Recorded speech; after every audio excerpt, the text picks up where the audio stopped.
ఇప్పుడు ఒక మనిషి చనిపోయాడండి. ఇది మనిషి చనిపోయి చాలా దుఃఖం నిజంగా, మనిషి లేనందుకు. కానీ ఇంకో రకంగా ఆలోచించారనుకోండి, అది ఎలాగా, దేవుడి దగ్గరికి వెళ్ళారు, హ్మ్. దేవుడు అతన్ని పిలిపించుకున్నాడు, దేవుడు అతన్ని తీసుకువెళ్ళాడు అని అనుకుని దేవుడి దగ్గరికి వెళ్ళాడు అనుకుంటే ఎంత సంతోషంగా ఉంటుంది.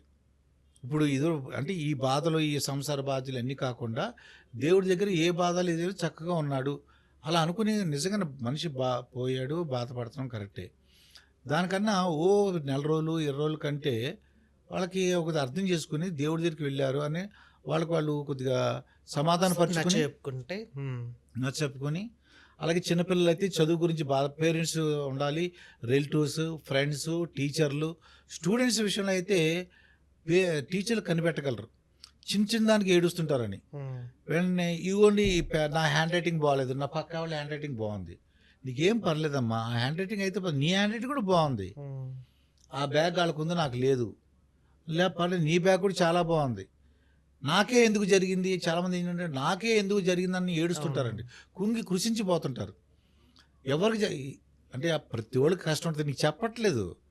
నాకే ఎందుకు జరిగిందని బాధపడే కంటే దీని నుంచి నేను ఏం నేర్చుకోగలను, ఏం నేర్చుకుంటా, అది ఇప్పుడు ఈ జరిగింది ఏదో ఒక విషాద ఘటన జరిగింది, దీని నుంచి నేను ఎందుకు జరిగింది, ఏం జరిగింది, దీని నుంచి నేను ఏం నేర్చుకున్నాను, దీని నుంచి ఒక అని ఆలోచించి ఇది ఏదైనా మన మంచిగా అనుకుని దీని నుంచి పరిష్కార మార్గం ఏమైనా ఉందా, నాకే జరిగింది కరెక్ట్, వచ్చిన ఇబ్బంది ఏర్పడింది, ఆ ఇబ్బంది నుంచి బయటపడే సమస్య ఎలాగా ఆలోచన రావాలి.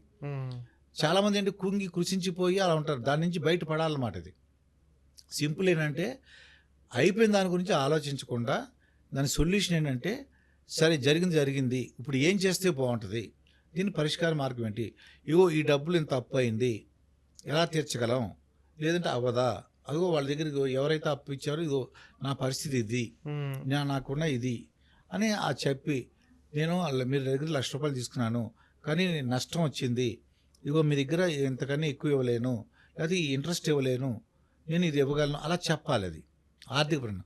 మార్కులు రావట్లేదు, మా స్టూడెంట్ మార్కులు రాకపోతే ఎందుకు ప్రాబ్లము అంటే ఫండమెంటల్స్ రావా, హ్యాండ్ రైటింగా, మర్చిపోతున్నాడా, ఏంటి ప్రాబ్లం, ఆ పేరెంట్స్ కానీ టీచర్లు వాళ్ళు కనిపెట్టాలి. ఆ భార్యాభర్తల గొడవలు అయితే తెలిసిన వాళ్ళు ఉంటారు, వీళ్ళు ఇద్దరు మాట ఎవరికి వాళ్ళకి ఏంటంటే గొప్ప అన్నమాట. ఇది ఒక్కసారి అవతలతను అంటే వైఫ్ అయినా హస్బెండ్ అయినా అవతల వాళ్ళు ఏం చెప్తున్నారు మన అని ఒక్కసారి ఆలోచిస్తే అవతల వాళ్ళు చెప్పింది మంచిది అనుకోండి ఫాలో అవుతాం. నువ్వు చెప్పేది ఏంటి అనుకోకుండా ఇద్దరులో నువ్వు చెప్పేది అని కాకుండా నువ్వేం చెప్పావు, హస్బెండ్ ఏం చెప్పాడు, వైఫ్ ఏం చెప్పింది, అది మనకైనా ఉపయోగపడుతున్నావు ఒక్కసారి ఆలోచిస్తే, భార్య కానీ భర్త కానీ ఫ్రెండ్స్ కానీ ఎవరైనా సరే అసలు అవతల వాళ్ళు చెప్పింది మనకైనా ఉపయోగపడుతుందా, నాకు ఇష్టం లేదండి, అప్పుడు ఏం చేయాలి, హస్బెండ్ కానీ లేదంటే వైఫ్ కానీ ఏమంటే మీరు ఇది చెప్పారు కానీ దీనివల్ల ఇది సమస్య ఉంది ఇది అని వాళ్ళు ఎక్స్ప్లెయిన్ చేయగలిగారు అనుకుంటుంది.